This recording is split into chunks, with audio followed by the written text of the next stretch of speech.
ইসরা 1 অধ্যায়। নির্বাসিতদের প্রত্যাবর্তনের জন্য কোরশের সাহায্য। পারস্যের রাজা কোরশের প্রথম বছরে জিরমিয়ের মাধ্যমে বলা সদাপ্রভুর বাক্য সফল করার জন্য সদাপ্রভু পারস্যের রাজা কোরশের অন্তরে এই ইচ্ছা দিলেন যেন তাঁর সাম্রাজ্যের সর্বত্র তিনি এই কথা ঘোষণা করে দেন ও তা লিখেও রাখেন। পারস্য রাজ কোরশ এ কথাই বলেন, স্বর্গের ঈশ্বর সদাপ্রভু পৃথিবীর সব রাজ্য আমাকে দিয়েছেন এবং তিনি আমাকে নিযুক্ত করেছেন যেন আমি তাঁর জন্য জিহুদা প্রদেশের জেরুসালেমে এক মন্দির নির্মাণ করি। তাঁর মনোনীত তোমাদের মধ্য থেকে কেউ যদি ইচ্ছা করে ঈশ্বর তাঁর সহবর্তী থাকুন, তবে সে জিহুদা প্রদেশের জেরুসালেমে গিয়ে উপস্থিত হোক এবং ইসরায়েলের ঈশ্বর সদাপ্রভু যিনি জেরুসালেমে অবস্থান করেন তার জন্য সেখানে একটি মন্দির নির্মাণ করুক। যেখানেই অবস্থান করুক না কেন, তার অবশিষ্ট প্রজাদের মধ্যে যে কেউ জেরুসালেমে ঈশ্বরের মন্দির নির্মাণের জন্য তার সোনা রূপো, অন্য বস্তু সামগ্রী, গবাদি পশু ও স্বেচ্ছাদান নিবেদন করুক। এই আদেশনামা শুনে জিহুদার ও বিন্যামিন গোষ্ঠীর প্রধানেরা, যাজকবর্গ এবং লেবীয়েরা, যাদের হৃদয় ঈশ্বর অনুপ্রাণিত করেছিলেন, তারা সকলে প্রস্তুত হয়ে জেরুসালেমে সদাপ্রভুর মন্দির নির্মাণ করতে গেল। তাদের প্রতিবেশীরা সোনা, রূপো, অন্যান্য বস্তু সামগ্রী, গবাদি পশু এবং মূল্যবান দ্রব্যাদি দিয়ে তাদের সাহায্য করল এবং সেই সঙ্গে তারা স্বেচ্ছাদানও নিবেদন করল। এছাড়া জেরুসালেম মন্দিরে সদাপ্রভুর জন্য নিরূপিত যে সমস্ত সামগ্রী নেবুখাদনেজার তার উপাস্য দেবতার মন্দিরে এনে রেখেছিলেন, সম্রাট কোরশ সেগুলিও বার করে এনে দিলেন। পারস্য রাজা কোরশ রাজকোষের কর্মকর্তা মিত্রদাতের মাধ্যমে সামগ্রীগুলি আনালেন এবং সেগুলি গণনা করিয়ে জিহুদার শাসনকর্তা শেষ বছরের কাছে প্রত্যার্পণ করলেন। দ্রব্য সামগ্রীগুলির তালিকায় ছিল সোনার থালা 30, রূপোর থালা 1000, রূপোর পাত্র 29, সোনার গামলা 30, রূপোর বিভিন্ন প্রকারের গামলা 410, অন্যান্য দ্রব্য সামগ্রী 1000। সর্বমোট সোনার ও রূপোর দ্রব্য সামগ্রীর সংখ্যা ছিল 5400টি। ব্যাবিলন থেকে জেরুসালেমে যখন নির্বাসিতেরা প্রত্যাবর্তন করছিলেন, তখন তাদের সঙ্গে শেষ বছর ওই সামগ্রীগুলি এনেছিলেন। ইসরা 2 অধ্যায়। নির্বাসন প্রত্যাগতদের তালিকা। ব্যাবিলনের রাজা নেবুখাদনেজার যাদের বন্দী করে নিয়ে গিয়েছিলেন, তাদের মধ্যে সেই প্রদেশের এই সব লোকজন নির্বাসন কাটিয়ে জেরুসালেম ও জিহুদায় নিজের নিজের নগরে ফিরে এসেছিল। তারা সরুব্বাবিল, জেশীয়, নহিমীয়, সরায়, রিয়েলায়, মর্ধকয়, বিলশন, মিশপর, বিগবয়, রহুম ও বানার সঙ্গে ফিরে এসেছিল। ইসরায়েলি পুরুষদের তালিকা: পরশের বংশধর 2172 জন, টফটিয়ের বংশধর 372 জন, আরোহের বংশধর 775 জন। জেশুয় ও জোয়াবের সন্তানদের মধ্যে পহত মোয়াবের বংশধর 2812 জন, এলমের বংশধর 1254 জন, সত্তুরের বংশধর 945 জন, চক্কয়ের বংশধর 760 জন, বানির বংশধর 642 জন, বেবয়ের বংশধর 623 জন, অসগদের বংশধর 1222 জন, অদনিকামের বংশধর 666 জন, বিগবয়ের বংশধর 2056 জন, আদিনের বংশধর 454 জন, ইস্কিয়ের বংশজাত আটেরের বংশধর 98 জন, বেতশয়ের বংশধর 323 জন, জোরাহের বংশধর 112 জন, অসুমের বংশধর 223 জন, গিব্বরের বংশধর 95 জন, বেতলেহেমের লোকেরা 123 জন, নটফারের লোকেরা 56 জন, অনাথতের লোকেরা 128 জন, অসমাবতের লোকেরা 42 জন, কিরিয়ত জিয়ারিম, কফিরা ও বেরতের লোকেরা 743 জন, রামার ও গেবার লোকেরা 621 জন, মিকমসের লোকেরা 122 জন, বেথেল ও অয়ের লোকেরা 223 জন, নেবোর লোকেরা 52 জন, মগবিশের লোকেরা 156 জন, অন্য এলমের লোকেরা 1254 জন, হারিমের লোকেরা 320 জন, লোদ, হাদিদ ও ওনোর লোকেরা 725 জন, জিরিহর লোকেরা 345 জন, সনায়ার লোকেরা 3630 জন। যাজক বর্গ: জেসুয়ের বংশের মধ্যে জিদইয়ের বংশধর 973 জন, ইম্মেরের বংশধর 1052 জন, পশুরের বংশধর 1247 জন, হারিমের বংশধর 1017 জন। লেবীয় বর্গ: হদবিয়ের বংশজাত জেসিও ও কদমিয়েলের বংশধর 74 জন, গায়কবৃন্দ: আশফের বংশধর 128 জন। মন্দিরের দ্বার রক্ষীবর্গ: শল্লুম, আটের, টলমন, অক্কুব, হটিটা ও শোবয়ের বংশধর 139 জন।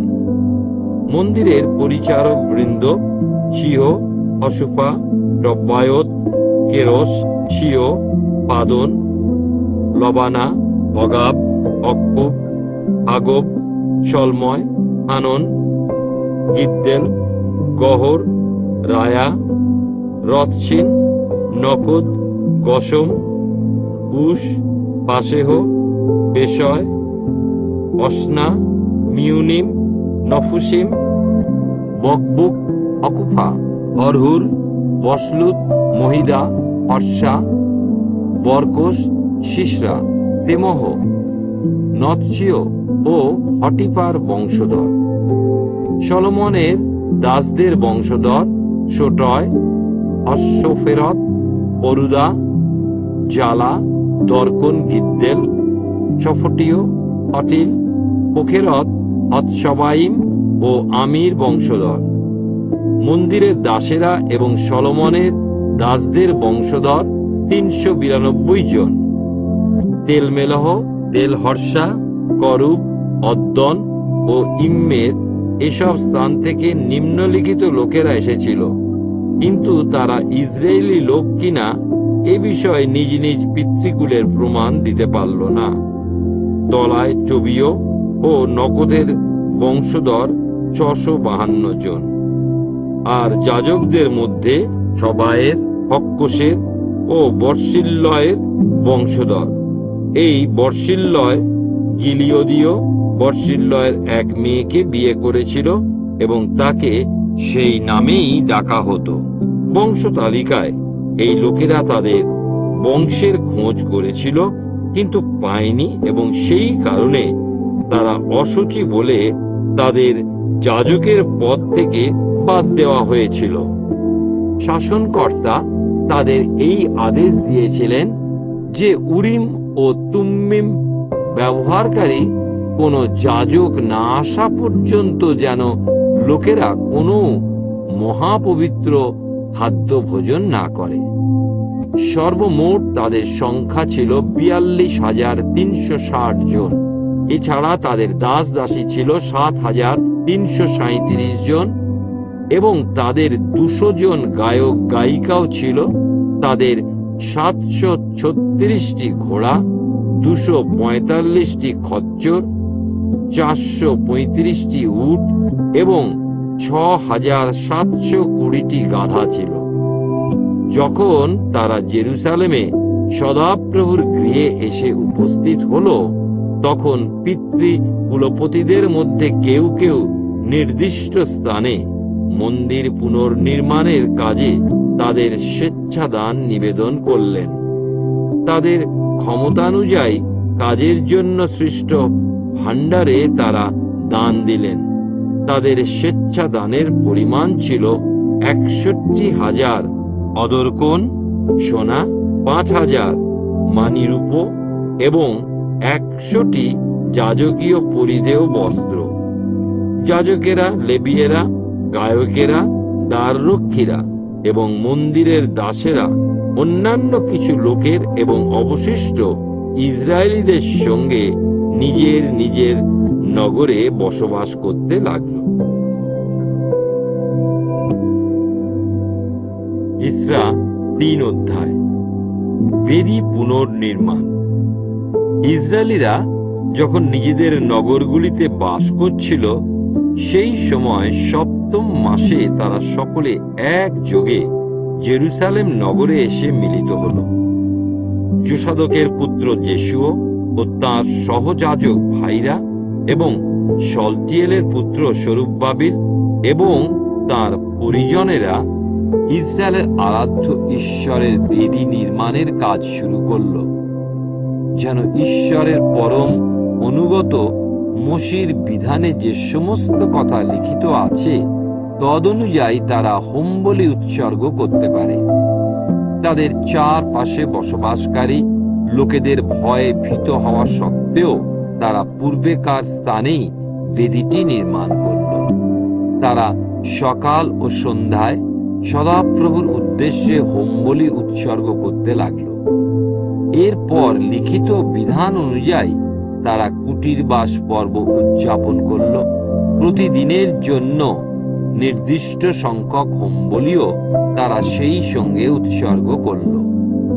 এরপর তারা নিয়মিত হোমবলি, অমাবস্যার বলি এবং সদাপ্রভুর উদ্দেশ্যে নিরূপিত পবিত্র উৎসবাদির বলিও উৎসর্গ করল। সেই সঙ্গে অনেকে সদাপ্রভুর উদ্দেশ্যে তাদের স্বেচ্ছার দান আনল। তখনও মন্দির পুনর্নির্মাণের কাজ আরম্ভ না হওয়া সত্ত্বেও 7ম মাসের প্রথম দিন থেকেই লোকেরা সদাপ্রভুর উদ্দেশ্যে হোম বলি উৎসর্গ করা শুরু করল। মন্দিরের পুনর্নির্মাণ।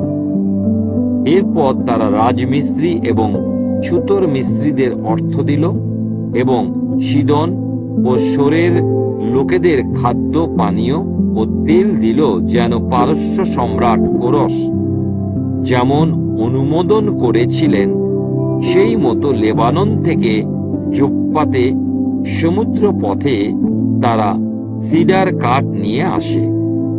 2য় বছরের 2য় মাসে শলচিয়েলের পুত্র সরুব্বাবিল ও যোসাদকের পুত্র যেশুয় এবং তাদের ভাইদের অবশিষ্টাংশ নির্বাসন থেকে জেরুসালেমে যে যাজকবৃন্দ ও লেবীয়েরা প্রত্যাবর্তন করেছিল তাদের কাজ আরম্ভ করল। লেবীয়দের মধ্যে 20 বছর বা তার ঊর্ধ্বে যাদের বয়স, তাদের সকলকে সদাপ্রভুর মন্দির নির্মাণ কাজের তত্ত্বাবধায়ক রূপে নিযুক্ত করা হলো। যেশুয় তার পুত্র ও ভাইদের এবং হোদাবিয়ের বংশজাত কদমিয়েল ও তার পুত্রগণ, হেনাদদের সন্তান ও ভৃত্যগণ, সকল লেবীয় একসঙ্গে ঈশ্বরের মন্দির যারা নির্মাণ করছিল তাদের তত্ত্বাবধান করতে লাগলো। সদাপ্রভুর মন্দির নির্মাণকারীরা যখন ভিত্তি প্রতিষ্ঠা করছিল তখন যাজকেরা নিজেদের নির্দিষ্ট পোশাক পরিধান করে তুরি সঙ্গে নিয়ে নিজেদের নিরূপিত স্থানে এসে দাঁড়ালো। সদাপ্রভুর উদ্দেশ্যে স্তুতিগান করার জন্য ইসরায়েলের রাজা দাউদের নির্দেশও লেবীয়েরাও আশফের বংশজাত করতাল নিয়ে তাদের নিরূপিত স্থানে এসে দাঁড়ালো। সদাপ্রভুর উদ্দেশ্যে তারা এই ধন্যবাদ ও প্রশংসা সঙ্গীত নিবেদন করল। তিনি মঙ্গলময়, ইসরায়েলের প্রতি তাঁর দয়া অনন্তকাল স্থায়ী। অন্য সকলে সদাপ্রভুর উদ্দেশ্যে উচ্চ রবে জয়ধ্বনি করল, কারণ সদাপ্রভুর মন্দিরের ভিত্তি স্থাপন করা হয়েছে। কিন্তু অনেক প্রবীণ যাজক, লেবীয় গোষ্ঠীপতি, যারা পূর্বেকার মন্দিরটি দেখেছিলেন, তারা যখন দেখলেন যে মন্দিরের ভিত্তি স্থাপিত হচ্ছে, তখন তারা উচ্চস্বরে কাঁদতে লাগলেন। এই সময় অনেকে আবার আনন্দে উচ্ছ্বাসিত হয়ে জয়ধ্বনি তুললেন। কেউই ক্রন্দন ধ্বনি থেকে জয়ধ্বনি পৃথক করতে পারল না, কারণ লোকেরা প্রচন্ড শব্দ সৃষ্টি করেছিল, যা বহুদূর থেকে শোনা গিয়েছিল। ইসরা 4 অধ্যায়। পুনর্নির্মাণের বিরোধিতা। জিহুদা ও বিন্যামিনদের প্রতিপক্ষেরা যখন শুনল যে নির্বাসন থেকে প্রত্যাগত ব্যক্তিরা ইসরায়েলের আরাধ্য ঈশ্বর সদাপ্রভুর উদ্দেশ্যে একটি মন্দির নির্মাণ করছে, তখন তারা সরুব্বাবিল ও গোষ্ঠীপতিদের কাছে এসে বলল, তোমাদের নির্মাণ কাজে আমরা সাহায্য করতে চাই, কারণ আমরাও তোমাদের আরাধ্য ঈশ্বরের আরাধনা করি। আসিরিয়ার রাজা এসরহদ্দন যখন আমাদের এদেশে বসবাস করতে এনেছেন, তখন থেকেই আমরা সেই ঈশ্বরের উদ্দেশ্যে বলি উৎসর্গ করে চলেছি। কিন্তু সরুব্বাবিল, যেশূয়া ও অন্যান্য গোষ্ঠীপতিরা উত্তরে বললেন, আমাদের আরাধ্য ঈশ্বরের মন্দির নির্মাণের কার্যে তোমাদের সাহায্যের কোনো প্রয়োজন নেই। পারস্য সম্রাট কোরশের আদেশ মতো ইসরায়েলের আরাধ্য ঈশ্বর সদাপ্রভুর জন্য আমরা নিজেরাই এই কাজ করতে পারব। তখন তাদের চারিদিকে যে সমস্ত লোক ছিল, তারা জিহুদার লোকদের নিরুৎসাহ করতে চাইল এবং মন্দির নির্মাণের কাজে ভয় দেখাতে লাগল। তারা অর্থের বিনিময়ে কিছু লোককে নিযুক্ত করল, যাদের কাজ ছিল নির্মাণ কাজের ব্যাপারে সকলকে হতাশাগ্রস্ত করে তোলা এবং এ ব্যাপারে সমস্ত পরিকল্পনায় নাস্যাৎ করে দেওয়া। পারস্য সম্রাট কোরশের সময় থেকে সম্রাট দারিয়াবশের রাজত্বকাল পর্যন্ত এই চক্রান্ত চলছিল। পরবর্তীকালে অহস্যেরসের ও অর্থকস্তের অধীনে বিরোধিতা। সম্রাট অহস্যেরসের রাজত্বের শুরুতেই তারা জিহুদা ও জেরুসালেমের লোকেদের বিরুদ্ধে একটি অভিযোগ দায়ের করল।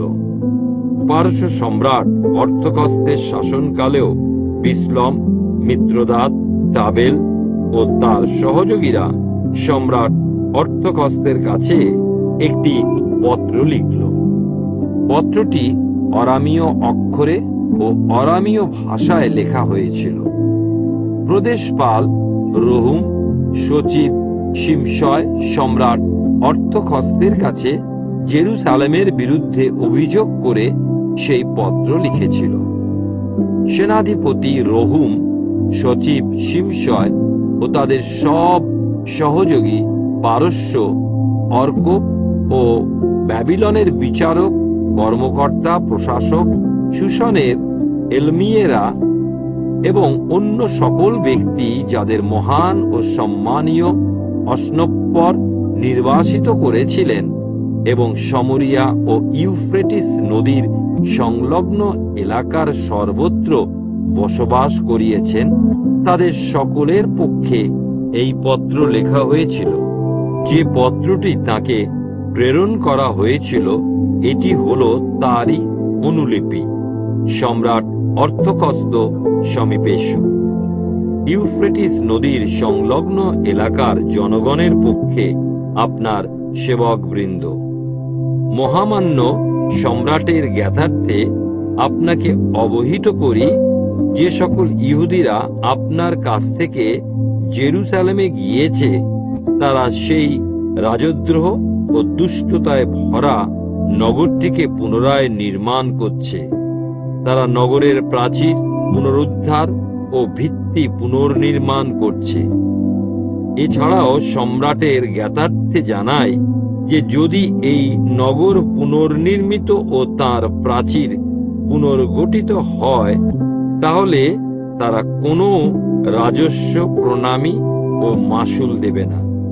এর ফলে সম্রাটের রাজস্ব সংগ্রহ ক্ষতিগ্রস্ত হবে। যেহেতু আপনার প্রতি আমাদের দায়বদ্ধতা আছে এবং আমাদের উচিত হবে না সম্রাটের অসম্মান হোক এমন কিছু ঘটতে দেওয়া, সেই জন্য আপনার জ্ঞাতার্থে এই সংবাদ আপনার কাছে প্রেরণ করছি। আপনি দয়া করে আপনার পূর্বসূরীদের নথিপত্রগুলি ভালো করে অনুসন্ধান করে দেখুন। সেই নথিগুলি দেখলেই আপনি বুঝতে পারবেন যে এই নগরটি কেমন বিদ্রোহী ভাবাপন্ন এবং রাজাদেরও প্রদেশের পক্ষে কত বিপজ্জনক। প্রাচীন কাল থেকেই এই নগরটি রাজদ্রোহী মনোভাব দেখিয়েছে। এজন্যই নগরটিকে ধ্বংস করে দেওয়া হয়েছিল। আমরা মহামান্য সম্রাটকে জানাই যে যদি আপনি এই নগরটি পুনর্নির্মিত হতে এবং তার প্রাচীরগুলি পুনরুদ্ধার হতে দেন, তাহলে ইউফ্রেটিস নদীর সংলগ্ন কোনো স্থান আর আপনার অধীনে থাকবে না। সম্রাট পত্রটির উত্তরে এই কথা লিখলেন: প্রদেশপাল রহুম, সচিব শিমশয় এবং সমরিয়া ও ইউফ্রেটিস নদীর সংলগ্ন অঞ্চলে বসবাসকারী ও তাদের সহযোগী বৃন্দ, শুভেচ্ছা। আপনারা আমার কাছে যে পত্রখানি পাঠিয়েছেন সেটি আমার সামনে পাঠ করা হয়েছে এবং অনুবাদ করা হয়েছে। আমি একটি নির্দেশ পাঠিয়েছি এবং সেই মতো অনুসন্ধানও করা হয়েছে। সত্যি এটি দেখা গেছে যে পূর্ব থেকেই নগরটি সম্রাটদের বিরুদ্ধে বিদ্রোহ করেছে এবং নগরটি যথার্থই বিক্ষোভ ও বিদ্রোহের জন্য কুখ্যাত। জেরুসালেম থেকেই পরাক্রমী নৃপতিগণ একদিন ইউফ্রেটিস নদীর অববাহিকার সমস্ত ভূখণ্ডে রাজত্ব করতেন। তাদের রাজস্ব প্রণামী এবং মাসুলও যথাযথভাবে প্রদান করা হতো। তোমরা শীঘ্রই ওই লোকদের কাছে এই আদেশ করো যেন তারা কাজ বন্ধ করে দেয়, এবং আমি যতদিন না পুনরায় জানাচ্ছি ততদিন নগরটি যেন পুনর্নির্মিত না হয়। সাবধান, এই বিষয়ে তোমরা শিথিল মনোভাব দেখিও না। কি কারণে এই বিপজ্জনক অবস্থাকে চলতে দেওয়া হবে যা রাজার স্বার্থকে বিঘ্নিত করবে? রহুম ও সচিব শিমশয়ের কাছে যে মুহূর্তে সম্রাট অর্থকস্তের এই পত্রের অনুলিপি পাঠ করা হলো, তারা তৎক্ষণাৎ জেরুসালেমে ইহুদিদের কাছে গেল এবং তাদের কাজ বন্ধ করতে বাধ্য করল। এইভাবে জেরুসালেমে ঈশ্বরের মন্দির নির্মাণের কাজ বন্ধ হয়ে গেল। সম্রাট দারিয়াবশের রাজত্বের ২য় বছর পর্যন্ত সেই কাজ স্তব্ধ হয়ে রইল। ইসরা ৫ অধ্যায়। সম্রাট দারিয়াবশের কাছে তত্ত্বনয়ের পত্র। ভাওবাদী হগয় ও ইদ্দোর বংশোদ্ভূত ভাওবাদী সখরীয় ইসরায়েলের সহবর্তী তাদের আরাধ্য ঈশ্বরের নামে জিহুদা ও জেরুসালেমের ইহুদিদের কাছে প্রত্যাদেশ ঘোষণা করলেন। তখন সলটিয়েলের পুত্র সরুব্বাবিল ও যোসাদকের পুত্র যেশুও জেরুসালেমে ঈশ্বরের গৃহ নির্মাণ কাজে পুনরায় ব্যাপৃত হলেন। ঈশ্বরের ভাওবাদীরাও তাদের সঙ্গে যোগদান করে সেই কাজে তাদের সাহায্য দান করলেন। সেই সময় ইউফ্রেটিস নদীর অববাহিকার দেশসমূহের প্রদেশপাল তত্ত্বনয় এবং শথর বোশনয় ও তাদের সহযোগী বৃন্দ ইসরায়েলীদের কাছে গিয়ে জিজ্ঞাসা করলেন, কে তোমাদের মন্দিরে পুনর্নির্মাণ এবং পরিকাঠামো গঠনের অনুমোদন দিয়েছে? তারা আরও জিজ্ঞাসা করলেন, যে সমস্ত লোকেরা গৃহটি নির্মাণ করছে তাদের নাম কি? কিন্তু তাদের আরাধ্য ঈশ্বরের কৃপা দৃষ্টি ইহুদিদের প্রাচীন বর্গের উপর ছিল, যতক্ষণ না পর্যন্ত সম্রাট দারিয়াবসের কাছে কোনো লিখিত পত্র যাচ্ছে এবং তার কাছ থেকে উত্তর আসছে, ততক্ষণ পর্যন্ত তারা কাজ বন্ধ করল না। ইউফ্রেটিস নদীর অববাহিকার সমগ্র অঞ্চলের প্রদেশপাল তত্ত্বনয়, শথর, বোশনয় এবং সহযোগী বৃন্দ ও উক্ত অঞ্চলের রাজকর্মচারীগণ সম্রাট দারিয়াবসের কাছে এই পত্রটি পাঠালেন। পত্রটির প্রতিবেদন ছিল এই: সম্রাট দারিয়াবস সমীপে আন্তরিক শুভেচ্ছা। মহামান্য সম্রাটের জ্ঞাতার্থে জানাই যে আমরা জিহুদা প্রদেশে মহান ঈশ্বরের মন্দিরে গিয়েছিলাম। আমরা দেখলাম লোকেরা খুব বড় বড় পাথর দিয়ে সেটিকে তৈরি করছে এবং দেওয়ালে কাঠ দেওয়া হচ্ছে। কঠোর পরিশ্রমের সঙ্গে কাজটি করা হচ্ছে এবং তাদের নেতৃত্বে কাজটি খুব দ্রুত এগিয়ে চলেছে। আমরা তাদের প্রাচীনদের জিজ্ঞাসাবাদ করলাম, তাদের বললাম, কে তোমাদের মন্দির পুনর্নির্মাণের এবং তার পরিকাঠামো সংস্কার কাজের অনুমতি দিয়েছে? আমরা তাদের নামও জিজ্ঞাসা করলাম, যেন আমরা মহারাজকে তাদের নামগুলি লিখে জানাতে পারি। তারা আমাদের এই উত্তর দিল, আমরা স্বর্গ ও পৃথিবীর ঈশ্বরের দাস। আমরা মন্দিরটি পুনর্নির্মাণ করছি মাত্র, কারণ একসময় ইসরায়েলের একজন মহান রাজা এটিকে নির্মাণ করে তার সমস্ত কাজ সুসম্পন্ন করেছিলেন। পরে আমাদের পিতৃপুরুষেরা স্বর্গের ঈশ্বরকে অসন্তুষ্ট করার জন্য তিনি তাদের ব্যাবিলনের রাজা কলদীয় নেবুখাদনেজারের হাতে সমর্পণ করেছিলেন, যিনি এই মন্দিরটি ধ্বংস করে লোকেদের ব্যাবিলনে বন্দী করে নিয়ে যান। এরপর ব্যাবিলনের রাজা কোরস তাঁর রাজত্বের প্রথম বছরে একটি রাজাজ্ঞা দ্বারা ঈশ্বরের গৃহটি পুনর্নির্মাণের আদেশ দান করেন।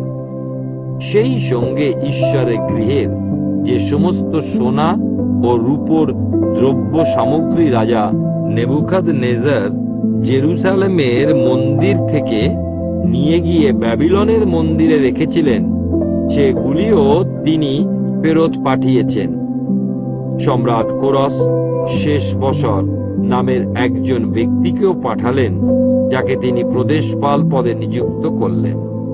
সম্রাট তাকে বললেন, এই দ্রব্য সামগ্রীগুলি নিয়ে যাও এবং জেরুসালেমের মন্দিরে এগুলি রাখো। ঈশ্বরের গৃহটিকেও তার পূর্বেকার স্থানে পুনর্নির্মাণ করো। সেই মতো শেষ বছর এলেন, জেরুসালেমে ঈশ্বরের গৃহের ভিত্তি স্থাপন করলেন। সেদিন থেকে আজ পর্যন্ত এর পুনর্নির্মাণের কাজ চলছে এবং এখনো তা শেষ করা যায়নি।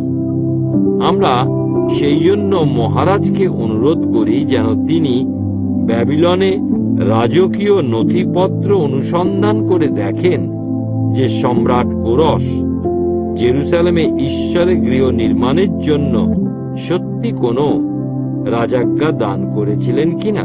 তারপর মহারাজ এ বিষয়ে তার সিদ্ধান্ত আমাদের জানিয়ে দিন। ইসরা 6 অধ্যায়। দারিয়াবসের আদেশ। এরপর সম্রাট দারিয়াবস একটি আদেশ জারি করলেন এবং লোকেরা ব্যাবিলনে কোষাগার সংরক্ষিত নথিপত্র অনুসন্ধান করল। মাদীয় প্রদেশের অকমথা দুর্গে একটি পুঁথি পাওয়া গেল, আর সেই পুঁথিটিতে এই কথা লেখা ছিল: স্মারকপত্র। সম্রাট কোরশের রাজত্বের প্রথম বছরে জেরুসালেমে ঈশ্বরের মন্দির সম্পর্কে তিনি একটি রাজাজ্ঞা দান করেছিলেন। মন্দিরটি বলি উৎসর্গের স্থান হিসেবে পুনরায় নির্মিত হোক এবং এর ভিত্তি পুনরায় স্থাপিত হোক। এর উচ্চতা হবে 90 ফুট, প্রস্থ হবে 90 ফুট। 3 সারি বৃহদাকার পাথরের উপর 1 সারি কাঠ বসানো হবে। রাজকীয় ধনকোষ থেকে এর নির্মাণ খরচ বহন করা হবে।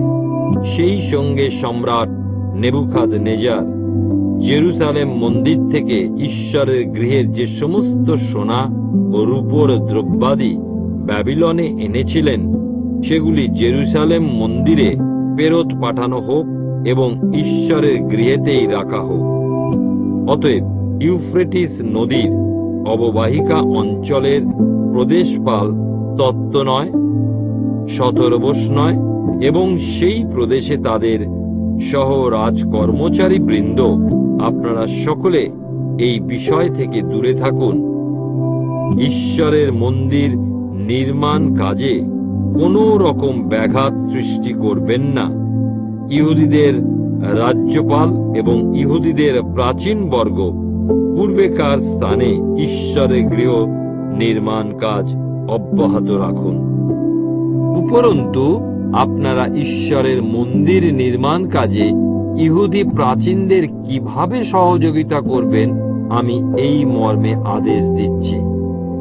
এই সমস্ত ব্যক্তিদের সকল ব্যয় রাজকোষে ইউফ্রেটিস নদীর অপর পারস্থ অঞ্চল থেকে যে রাজস্ব সংগৃহীত হয় তার থেকে ব্যয় করবেন, যেন কাজ বন্ধ না হয়ে যায়। স্বর্গের ঈশ্বরের উদ্দেশ্যে হোমবলির উৎসর্গের জন্য যা কিছু প্রয়োজন, বলদ, পুংমেষ, মদ্দামেশাবক এবং গম, লবণ, দ্রাক্ষারস, তৈল প্রভৃতি জেরুসালেমের যাজকেরা যা চাইবেন তা প্রতিদিন যেন সরবরাহ করা হয়। তারা যেন স্বর্গের ঈশ্বরের উদ্দেশ্যে সন্তোষজনক বলি উৎসর্গ করেন এবং রাজা ও ছেলেদের সমৃদ্ধি কামনা করে প্রার্থনা করেন। আমি আরো আদেশ করছি, যদি কেউ আমার আদেশ অমান্য করে, তাহলে তার ঘর থেকে কড়িকাঠ বের করে তার উপরে তাকে টাঙিয়ে দিতে হবে এবং তার অপরাধের জন্য তার গৃহ আবর্জনা স্তূপে পরিণত করা হবে। কোনো রাজা বা কোনো ব্যক্তি যদি আমার এই আদেশনামাকে পরিবর্তন অথবা জেরুসালেমের মন্দির ধ্বংস করতে চায়, তাহলে ঈশ্বর যিনি নিজ নামকে সেখানে স্থাপন করেছেন তিনি তাদের উচ্ছিন্ন করুন। আমি দারিয়াবস এই রাজাজ্ঞা দান করছি, এই রাজাজ্ঞা যথাযথভাবে পালিত হোক। মন্দির নির্মাণ সুসম্পন্ন ও উৎসর্গীকরণ। তখন সম্রাট দারিয়াবস সেই রাজাজ্ঞা প্রেরণ করেছেন। সেই জন্য ইউফ্রেটিসের অপর পারের প্রদেশপাল তত্ত্বনয়, শতরবশনয় ও তাদের সহযোগী বৃন্দ সেই রাজাজ্ঞা নিষ্ঠার সঙ্গে পালন করলেন। এর ফলে ইহুদিদের প্রাচীন বর্গ নির্মাণ কার্য অব্যাহত রাখলেন এবং ভাববাদী হগয় ও ইদ্দোর বংশোদ্ভূত ভাববাদী সখরিয়ের প্রত্যাদেশ দ্বারা সেই কাজ আরো সমৃদ্ধি লাভ করল। তারা ইসরায়েলের আরাধ্য ঈশ্বরের এবং পারস্য সম্রাট কোরশ, দারিয়াবস ও অর্থকস্তের নির্দেশ মতো মন্দির নির্মাণ কাজ সম্পন্ন করলেন। সম্রাট দারিয়াবসের রাজত্বকালের ৬ষ্ঠ বছরের অদর মাসের ৩য় দিবসে এই কার্য সুসম্পন্ন হয়। তখন ইসরায়েলের লোকের অর্থাৎ যাজক বর্গ, লেবীয়েরা এবং নির্বাসিতদের অবশিষ্টাংশ খুবই আনন্দের সঙ্গে ঈশ্বরের গৃহের উৎসর্গীকরণ অনুষ্ঠান পালন করল। এই অনুষ্ঠানের জন্য তারা 100টি বলদ, 200টি পুংমেষ, 400টি মদ্দা মেষ শাবক বলিরূপে উৎসর্গ করল এবং সব ইসরায়েলির পাপার্থক নৈবেদ্যের উদ্দেশ্যে 12টি পাঁঠার এক একটি ইসরায়েলের এক একটি গোষ্ঠীর জন্য উৎসর্গ করা হল। মোশির পুস্তকে লিখিত বিধান অনুসারে জেরুসালেমে ঈশ্বরের সেবা কার্যের জন্য যাজকদের তাদের বিভাগ অনুসারে এবং লেবীয়দের তাদের পালা অনুসারে ভাগ করে দেওয়া হলো। নিস্তার পর্ব। প্রথম মাসের চতুর্দশ দিবসে নির্বাসন থেকে প্রত্যাগতেরা নিস্তার পর্ব পালন করল। যাজক ও লেবীয়েরা নিজেদের সূচি করলে তারা সকলেই আনুষ্ঠানিকভাবে শুদ্ধ হলেন। লেবীয়েরা সকল নির্বাচিত লোকদের এবং তাদের যাজক ভাইদের ও নিজেদের পক্ষে নিস্তার পর্বীয় মেষ বলি দিলেন। ইসরায়েলীরা যারা নির্বাসন থেকে প্রত্যাবর্তন করেছিল এবং সেসব লোকেরা তাদের বিজাতীয় প্রতিবেশীদের অসুচি ক্রিয়াকলাপ থেকে নিজেদের পৃথক করে ইসরায়েলের আরাধ্য সদাপ্রভুর অনুসন্ধান করছিল, তারা একসাথে ভোজন করল। 7 দিন ধরে তারা মহানন্দে খামির বিন রুটির উৎসব উদযাপন করল, কারণ সদাপ্রভু আশিরিয়ার রাজার মনোভাব পরিবর্তন করার সুবাদে তাদের হৃদয় আনন্দে ভরিয়ে তুলেছিলেন। ইসরায়েলের আরাধ্য ঈশ্বরের গৃহ নির্মাণে সম্রাট তাদের সর্বতোভাবে সাহায্য করেছিলেন। ইসরা 7 অধ্যায়। ইসরা জেরুসালেমে আসেন। এই সমস্ত ঘটনার পর পার্শ্ব সম্রাট অর্থকস্তের রাজত্বের সময় সরায়ের পুত্র ইসরা, সরায় ছিলেন অশরীয়ের পুত্র, অশরীয় হিলকিয়ের পুত্র, হিলকিও শল্লুমের পুত্র, শল্লুম সাদকের পুত্র, সাদক অহিটুবের পুত্র, অহিটুব অমরীয়ের পুত্র, অমরীয় অশরীয়ের পুত্র, অশরীয় মরায়েতের পুত্র, মরাওত সরহীয়ের পুত্র, সরহীয় উশির পুত্র, উশি বুক্কির পুত্র, বুক্কি অবিশুয়ের পুত্র, অবিশুয় পিনহসের পুত্র, পিনহস ইলিয়াসরের পুত্র, ইলিয়াসর প্রধান যাজক হারনের পুত্র। এই ইসরা ব্যাবিলন থেকে সেখানে এলেন। তিনি ছিলেন ইসরায়েলের আরাধ্য ঈশ্বর প্রভু সদাপ্রভুর প্রদত্ত মোশির ব্যবস্থা পুস্তকের একজন জ্ঞান সম্পন্ন শিক্ষক। তার আরাধ্য ঈশ্বর প্রভু সদাপ্রভুর কৃপা তার উপরে ছিল, সেই জন্য তিনি যা কিছু রাজার কাছে চেয়েছিলেন রাজা তাকে সব কিছুই দিয়েছিলেন। সম্রাট অর্থকস্তের রাজত্বের 7ম বছরে কিছু ইসরায়েলি সন্তান, তাদের মধ্যে যাজক ও লেবীয়দের গায়ক, দারোয়ান, মন্দিরের পরিচারক বৃন্দ জেরুসালেমে এসে উপস্থিত হল। সম্রাটের 7ম বছরের 5ম মাসে ইসরা জেরুসালেমে এসে উপস্থিত হলেন। তিনি প্রথম মাসের প্রথম দিনে ব্যাবিলন থেকে জেরুসালেমের উদ্দেশ্যে যাত্রা শুরু করেছিলেন। ঈশ্বরের মঙ্গলময় হস্ত তাঁর উপর ছিল বলে তিনি 5ম মাসের প্রথম দিনে জেরুসালেমে এসে উপস্থিত হয়েছিলেন। যেহেতু ইসরা প্রভু সদাপ্রভুর পবিত্র শাস্ত্র অধ্যয়ন এবং তাঁর বিধিকলাপ পালন করতেন, তিনি ইসরায়েলের লোকেদের কাছে সেই বিধি নির্দেশ ও অনুশাসন সম্পর্কে শিক্ষা দিতেন। ইসরার প্রতি সম্রাট অর্থকস্তের পত্র। সম্রাট অর্থকস্ত এই পত্রটি ঈর্ষাকে পাঠিয়েছিলেন, যিনি ছিলেন একজন যাজক ও শিক্ষক এবং ইসরায়েলে প্রভু সদাপ্রভু প্রদত্ত অনুশাসন ও বিধি ব্যবস্থা সংক্রান্ত বিষয়ে একজন জ্ঞান সম্পন্ন ব্যক্তি। রাজাধিরাজ অর্থকস্তের তরফে স্বর্গের ঈশ্বরের একজন যাজক ও শিক্ষক ইসরা সমীপে শুভেচ্ছা। আমি এতদ্বারা এই ঘোষণা করছি যে আমার রাজ্যের ইসরায়েলীদের মধ্যে কোনো যাজক, লেবীয় বা অন্য কেউ যদি আপনার সঙ্গে জেরুসালেমে যেতে বাসনা করেন, তবে তারা অবশ্যই যেতে পারেন। সম্রাট ও তার সপ্ত মন্ত্রণাদাতা দ্বারা জিহুদা ও জেরুসালেমে ঈশ্বরের যে বিধিবিধান আপনার অধিকারে আছে, আপনি সে সকল অনুসন্ধানের জন্য সেখানে প্রেরিত হচ্ছেন। সেই সঙ্গে ইসরায়েলের আরাধ্য ঈশ্বরের জেরুসালেমে যার আবাসগৃহ আছে, তার উদ্দেশ্যে ও তার মন্ত্রণাদাতারা স্বেচ্ছায় যে সমস্ত সোনা ও রূপা দান করেছেন, সেগুলি আপনার সঙ্গে সেখানে নিয়ে যান।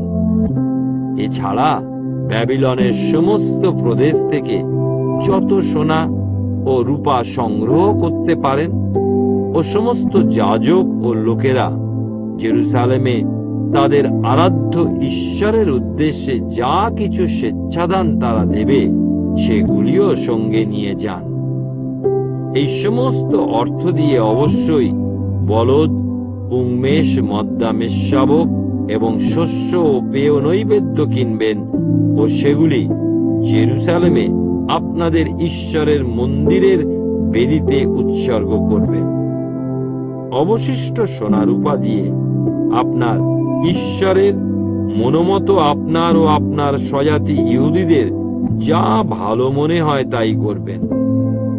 আপনার ঈশ্বরের গৃহে আরাধনার জন্য যে সমস্ত দ্রব্যাদি আপনার কাছে গচ্ছিত রাখা আছে, সেগুলি আপনি জেরুসালেমের ঈশ্বরের কাছে নিবেদন করবেন। আপনার ঈশ্বরের গৃহের জন্য যা কিছু প্রয়োজন হবে, তার জন্য রাজকোষ থেকে অর্থ সরবরাহ করা হবে।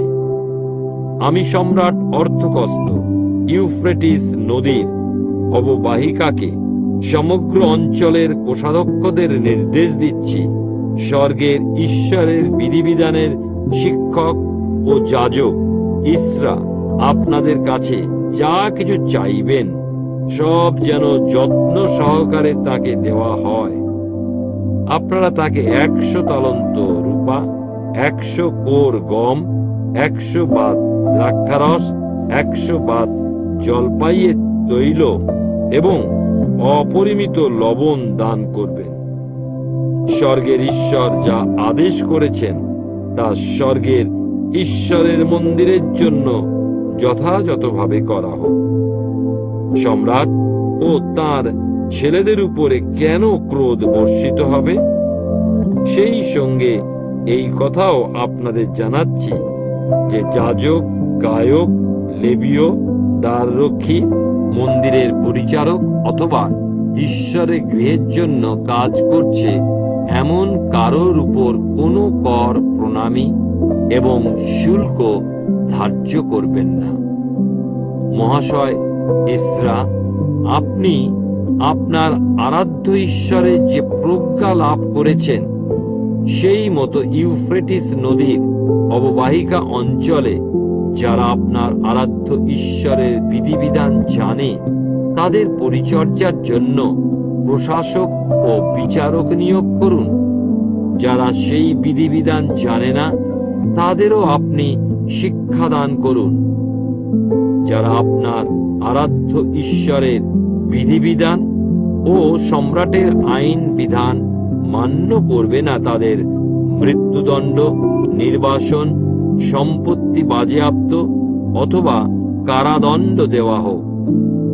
ধন্য আমাদের পিতৃপুরুষদের আরাধ্য ঈশ্বর প্রভু সদাপ্রভু, যিনি সম্রাটের অন্তঃকরণে জেরুসালেমে প্রভু সদাপ্রভুর মন্দিরের মর্যাদা এইভাবে পুনরুদ্ধার করার বাসনা দান করেছেন, এবং সেই সঙ্গে যিনি সম্রাট ও তাঁর মন্ত্রণাদাতা ও সম্রাটের ক্ষমতাশালী কর্মকর্তাদের সামনে আমাকে এই মহা অনুগ্রহ দান করেছেন।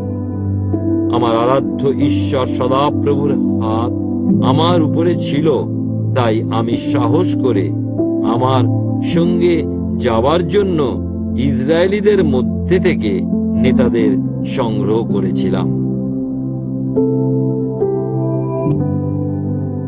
ইসরা 8 অধ্যায়। ইসরার সঙ্গে প্রত্যাগত গোষ্ঠীপতিদের তালিকা।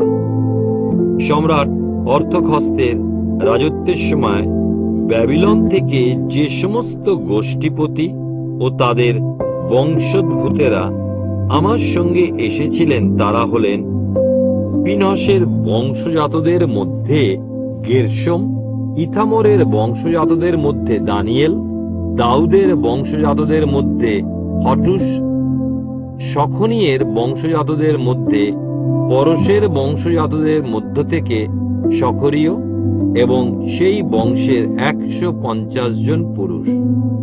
পহত মোয়াবের বংশজাতদের মধ্যে সরহির পুত্র ইলিওইনয় ও তার সঙ্গী 200 জন পুরুষ।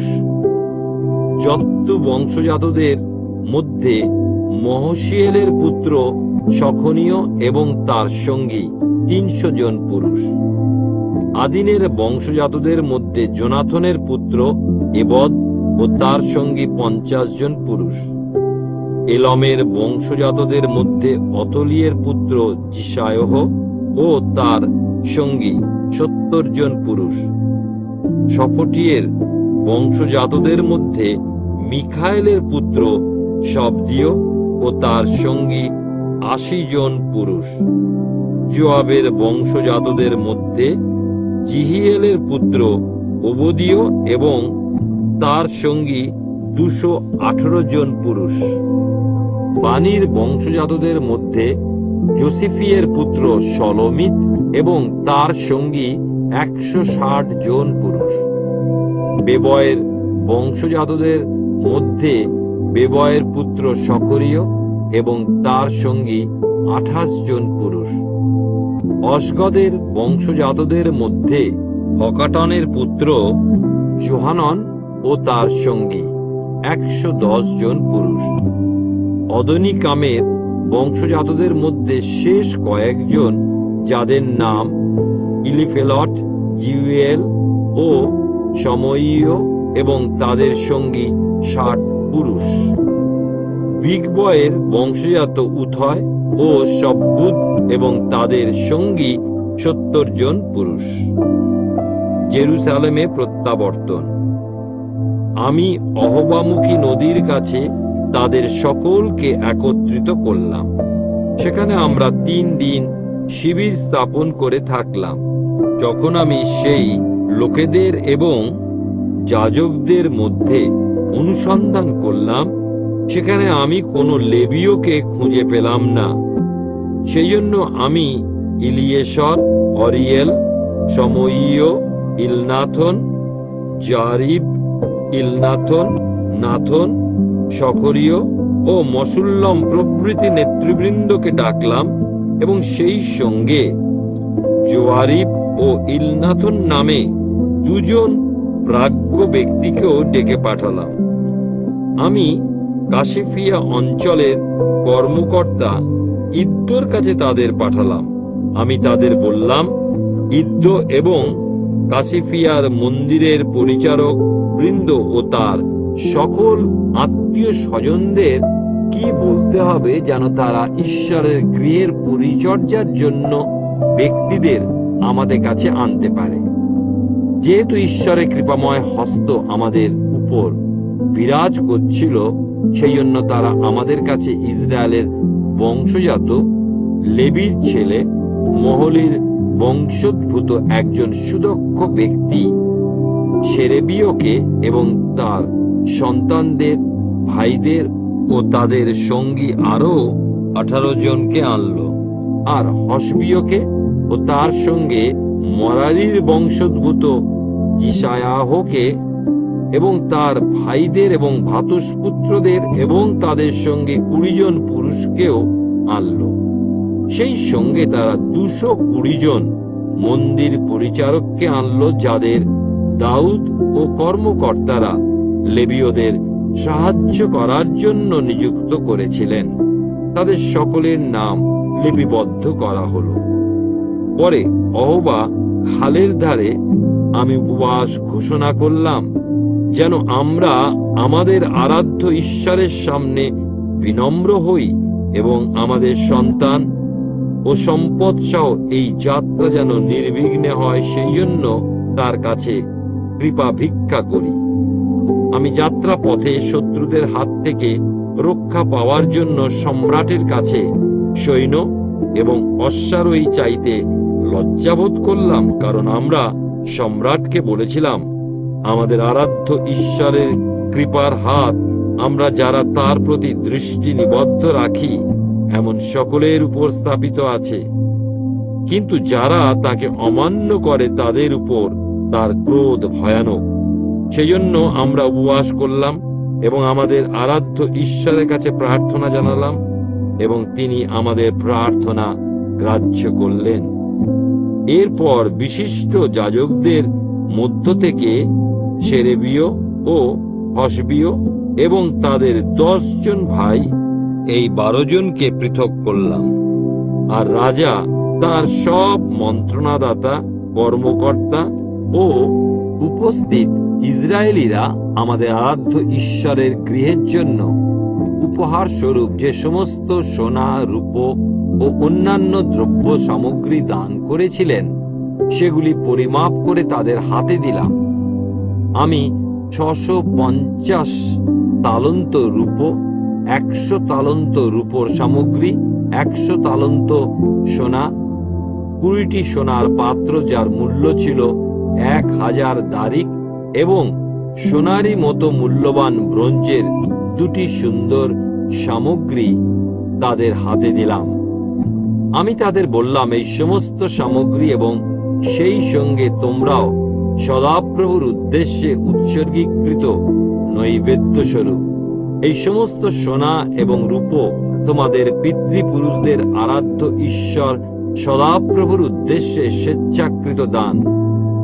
যতক্ষণ না পর্যন্ত জেরুসালেমে সদাপ্রভুর গৃহের নির্দিষ্ট কক্ষে বিশিষ্ট যাজক, লেবীয় ও ইসরায়েলের গোষ্ঠীপতিদের সামনে এগুলি ওজন করে দেওয়া হচ্ছে, ততক্ষণ পর্যন্ত এগুলি সাবধানে রক্ষণাবেক্ষণ করো।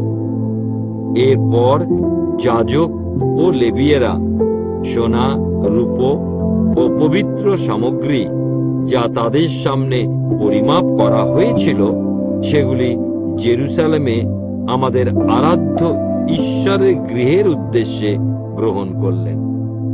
প্রথম মাসে 12 দিনে অহবা নদী থেকে জেরুসালেমের উদ্দেশ্যে আমরা যাত্রা করলাম। ঈশ্বরের কৃপার হাত আমাদের উপরে ছিল এবং তিনি সমগ্র পথে শত্রু ও দস্যুদের হাত থেকে আমাদের রক্ষা করলেন। আমরা জেরুসালেমে পৌঁছানোর পর 3 দিন বিশ্রাম করলাম।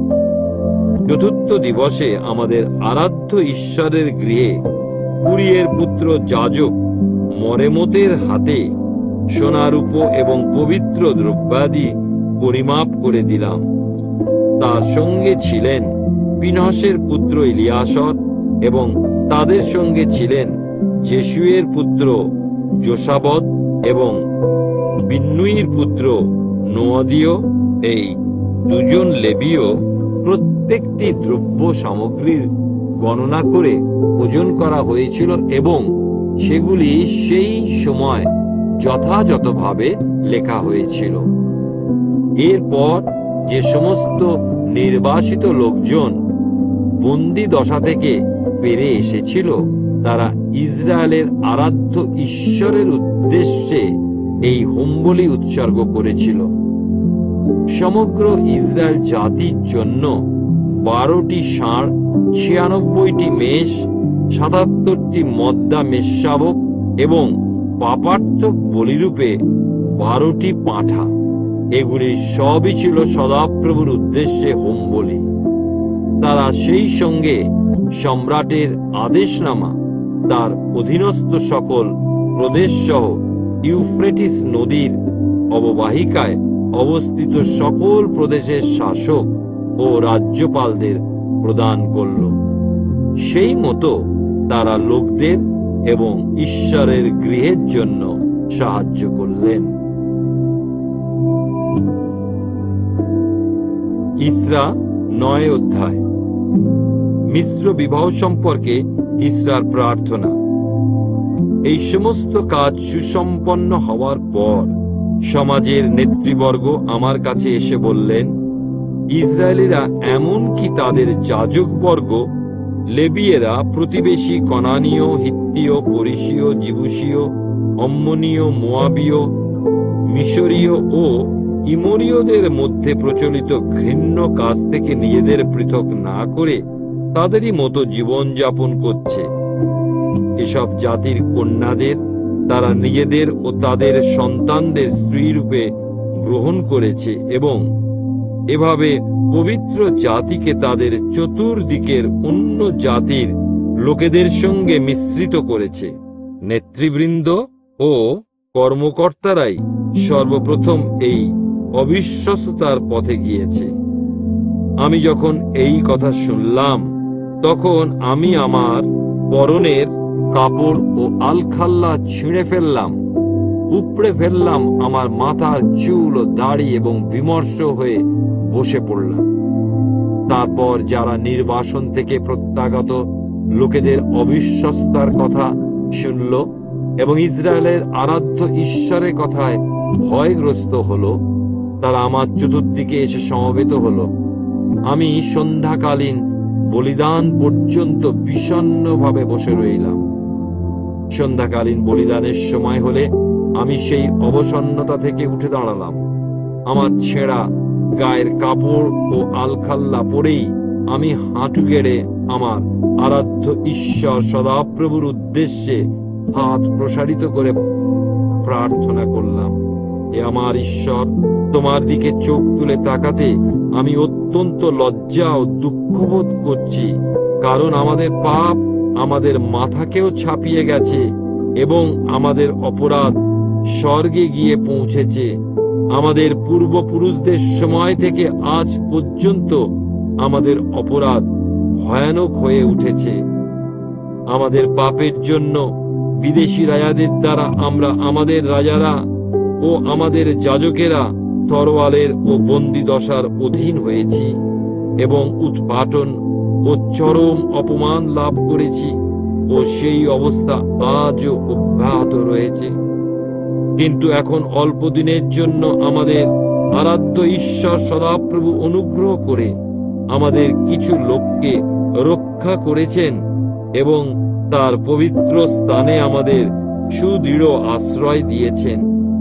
তিনি আমাদের চোখে প্রত্যাশায় জ্যোতি দিয়েছেন এবং আমাদের বন্দী দশা থেকে কিছু কালের জন্য নিষ্কৃতি দিয়েছেন। যদিও আমরা কৃতদাস, তবু আমাদের ঈশ্বর বন্দী দশা থেকে আমাদের ত্যাগ করে যাননি। তিনি পারস্য সম্রাটদের মাধ্যমে আমাদের প্রতি দয়া প্রদর্শন করেছেন। তিনি আমাদের আরাধ্য ঈশ্বরের মন্দির পুনর্নির্মাণ ও তার ধ্বংসাবশেষ সংস্কার করার জন্য আমাদের নতুন জীবন দান করেছেন। জিহুদায় ও জেরুসালেমে আমাদের নিরাপত্তার জন্য একটি প্রাচীর দান করেছেন। কিন্তু এখন, হে আমাদের ঈশ্বর, এরপর আমরা আর কি বলবো, কারণ আমরা অনুশাসন লঙ্ঘন করেছি, যা তুমি তোমার সেবক ভাববাদীদের মাধ্যমে আমাদের দিয়েছিলে এবং বলেছিলে যে দেশ তোমরা অধিকার করতে যাচ্ছ, সেই দেশ সেখানকারী অধিবাসীদের দুর্নীতি দ্বারা দূষিত হয়েছে। তাদের ঘৃণ্য ক্রিয়াকলাপের মাধ্যমে দেশের এক প্রান্ত থেকে অপর প্রান্ত পর্যন্ত তাদের অপবিত্রতায় ভরিয়ে তুলেছে। সেই জন্য তাদের ছেলেদের সঙ্গে তোমাদের কন্যাদের বা তাদের কন্যাদের সঙ্গে তোমাদের ছেলেদের বিয়ে সম্পাদন করো না। কোনো সময় তাদের সঙ্গে বন্ধুত্বের চুক্তিতে আবদ্ধ হও না। তোমরা তাদের চেয়েও শক্তিশালী হও, যেন ভূমির উত্তম দ্রব্য সামগ্রী ভক্ষণ করতে পারো এবং তোমাদের সন্তানদের তা শাশ্বত অধিকার রূপে রেখে যেতে পারো। কিন্তু আমাদের প্রতি যা ঘটেছে তা হলো আমাদের অপকর্ম ও জঘন্য অপরাধের ফল। কিন্তু হে আমাদের ঈশ্বর, আমাদের পাপের তুলনায় খুবই কম শাস্তি দিয়েছ এবং এই অবশিষ্টাংশের মধ্যে তুমি আমাদের রেখেছ। আমরা কি পুনরায় তোমার অনুশাসন লঙ্ঘন করে যারা এই প্রকার ঘৃণ্য কাজ করে তাদের সঙ্গে বিবাহ সূত্রে আবদ্ধ হব? আমাদের ধ্বংস করতে ও অবশিষ্টাংশের তথা জীবিতদের বিলুপ্তির জন্য তুমি কি ক্রুদ্ধ হবে না? হে সদাপ্রভু, ইসরায়েলের ঈশ্বর, তুমি ধর্মময়। আমরা এই দিন পর্যন্ত অবশিষ্টাংশ হয়ে আছি। আমরা তোমার সামনে দোষী অবস্থায় পড়ে আছি। সেই জন্য তোমার সান্নিধ্যে আমাদের মধ্যে কেউ দাঁড়াতে পারবে না। ইসরা 10 অধ্যায়। ইসরায়েলীদের পাপ স্বীকার। ইসরা যখন ঈশ্বরের গৃহের সামনে প্রণত হয়ে প্রার্থনা, পাপ স্বীকার ও ক্রন্দন করছিলেন, তখন ইসরায়েলীদের পুরুষ, মহিলা ও শিশু সহ এক বিরাট জনতা তার চারিদিকে সমবেত হল। তারাও তীব্র ক্রন্দন করতে লাগল। তখন এলম বংশজাত জিহিয়েলের পুত্র শখনীয় ইসরাকে বলল, আমরা আমাদের চতুর্দিকে বিজাতীয়দের মধ্য থেকে মহিলাদের মনোনীত করে মিশ্র বিবাহের দ্বারা ঈশ্বরের প্রতি অবিশ্বস্ত হয়েছি। তবুও ইসরায়েলীদের পক্ষে এখনো এক প্রত্যাশা আছে। এখন আসুন আমরা আমাদের প্রভুর ও যারা আমাদের ঈশ্বরের আজ্ঞাগুলিকে ভয় করে তাদের পরামর্শ অনুসারে ঈশ্বরের সামনে এক নিয়ম সম্পাদন করে ওই সমস্ত স্ত্রীলোকদের ও তাদের সন্তানদের ত্যাগ করি। আপনি উঠুন, বিষয়টি আপনার হাতেই রয়েছে। আমরা আপনাকে সমর্থন জানাবো, নির্ভয়ে এই কাজটি করুন। তখন ইসরা উঠলেন এবং সেই মতো সমস্ত বিশিষ্ট যাজক, লেবীয় ও সমস্ত ইসরায়েলকে শপথ করালেন এবং তারা সকলে শপথ গ্রহণ করলেন। এরপর ইসরা ঈশ্বরের গৃহের সামনে থেকে উঠে ইলিয়াশিবের পুত্র জিওহাননের বাড়িতে গেলেন। সেখানে যাওয়ার আগে তিনি যতক্ষণ সেখানে ছিলেন ততক্ষণ কোনো খাদ্য গ্রহণ বা জল পান করলেন না, কারণ তিনি তখনও নির্বাসিতদের অবিশ্বস্ততার জন্যে শোক পালন করছিলেন। এরপর সমগ্র জিহুদা এবং জেরুসালেমের বসবাসকারী নির্বাসিতদের উদ্দেশ্যে এই আজ্ঞা ঘোষিত হল, যেন তারা জেরুসালেমে এসে সমবেত হয়। 3 দিনের মধ্যে যদি কেউ না আসতে পারে, তাহলে তার সম্পত্তি বাজেয়াপ্ত করা হবে। সরকারি প্রধানদের ও প্রাচীনদের সিদ্ধান্ত মতোই এ কথা জানানো হলো যে সেই লোককে নির্বাসিতদের সমাজ থেকে বহিষ্কারও করা হবে। 3 দিনের মধ্যে জিহুদা ও বিন্যামিনের সমস্ত পুরুষ জেরুসালেমে সমবেত হল। 9ম মাসে 20তম দিনে সকলে যখন ঈশ্বরের গৃহের সামনে চত্বরে বসে সেই বিষয় আলোচনা করছিল, তখন এই বিষয়টি ও প্রবল বৃষ্টিপাতের জন্য তারা হতাশায় বিহ্বল হয়ে পড়ল। তখন যাজক ইসরা দাঁড়িয়ে উঠে তাদের বললেন, তোমরা অবিশ্বস্ত হয়েছ। তোমরা বিদেশি মহিলাদের বিয়ে করে ইসরায়েলীদের অপরাধের বোঝা বাড়িয়ে তুলেছ। এখন তোমরা তোমাদের পূর্বপুরুষদের আরাধ্য ঈশ্বর সদাপ্রভুর কাছে পাপ স্বীকার করো এবং তাঁর অভিপ্রায় পালন করো। তোমরা তোমাদের চতুর্দিকের লোকেদের ও বিজাতীয় স্ত্রীদের সঙ্গে সব সংস্রব ত্যাগ করো। সমবেত সকলে উচ্চ রবে ঘোষণা করল, আপনি ঠিকই বলছেন। আপনি যা বলছেন আমাদের তাই করা উচিত, কিন্তু এখানে অনেকে সমবেত হয়েছে এবং এখন ভারী বর্ষার সময় চলছে, সেই জন্য আমরা বাইরে দাঁড়াতে পারছি না। এছাড়া বিষয়টি 2-1 দিনের মধ্যে নিষ্পন্ন করা যাবে না, কারণ আমরা মহাপাপ করেছি। অতএব আমাদের এই বিষয়টিকে যথাযথভাবে বিচার করার জন্য আমাদের কর্মকর্তাদের নিযুক্ত করা হোক। এরপর আমাদের নগরগুলিতে যারা বিজাতীয় মহিলাদের বিয়ে করেছে তার এবং তাদের সঙ্গে নগরের প্রাচীনেরা ও বিচারপতিরা একটি নিরূপিত সময় এখানে আসুক, যতক্ষণ পর্যন্ত এ বিষয় আমাদের ঈশ্বরের মহারোষ প্রশমিত হয়ে আমাদের থেকে দূরে সরে না যায়। এই প্রস্তাবের বিরুদ্ধে মত রাখল কেবল অসহলের পুত্র জোনাথন ও তিকবের পুত্র যহোশীয়, এবং তাদের সমর্থন জানালো মশুল্লম ও লেবীয় বংশজাত সভ্যথয়। সেই প্রস্তাব মতো নির্বাসন থেকে আগতরা এ সমস্ত কিছু যথাযথভাবে পালন করল। যাজক ইসরা এবং নিজ নিজ পিতৃকুল এবং নাম অনুসারে প্রত্যেক পরিবারের প্রধানকে নিযুক্ত করলেন এবং 10ম মাসের প্রথম দিনে তারা সেই বিষয় অনুসন্ধান করার কাজে ব্রতী হলেন। প্রথম মাসের প্রথম দিনের মধ্যে যারা বিজাতীয় মহিলা বিয়ে করেছিল তাদের বিচার নিষ্পন্ন করলেন। মিশ্র বিবাহে অপরাধী বৃন্দ।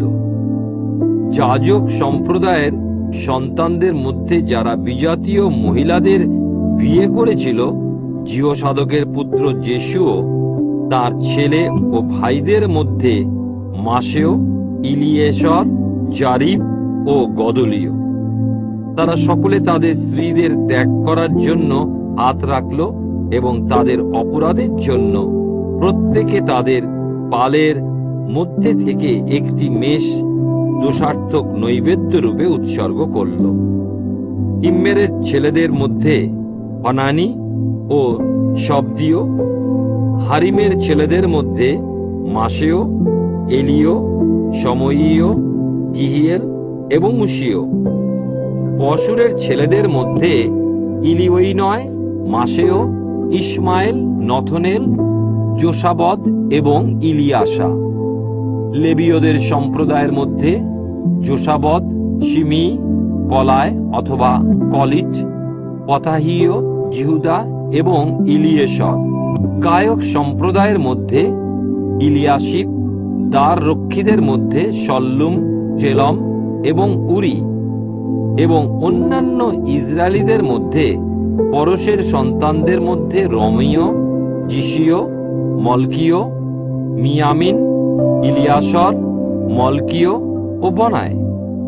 এলমের সন্তানদের মধ্যে মত্তনীয়, সখরীয়, জিহিয়েল, অবদি, জিরেমত এবং এলিও। সত্তুরের সন্তানদের মধ্যে ইলিওইনয়, ইলিয়াশিব, মত্তনীয়, জিরেমত, সাবদ ও অশিসা।